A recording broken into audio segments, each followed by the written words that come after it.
This time we're supposed to find 1's complements of the binary numbers. If you want to find 1's complement of the binary number, you're supposed to simply invert every single bit to its complement. So if I have 0, this is going to be 1. If this is 1, it's going to be 0, 0 is going to be 1, and 1 is going to be 0. Okay, this is my first complement. Someone is going to ask from where it came.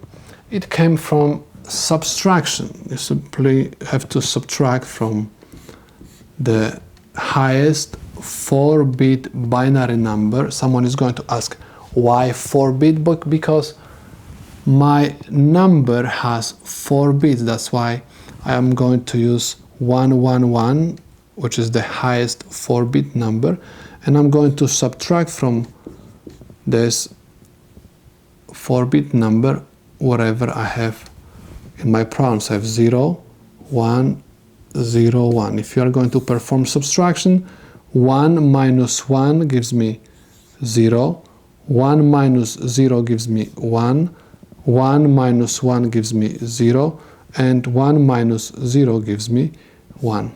So this is your first complement. But you are not going to use this long technique.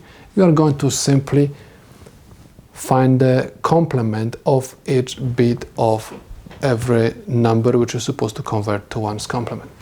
So if you want to find 1's complement of this binary number, you're supposed to simply write 0, because complement of 1 is 0, complement of 1 is 0, complement of 0 is equal 1, and complement of 0 is equal 1. This is the 1's complement of this binary number.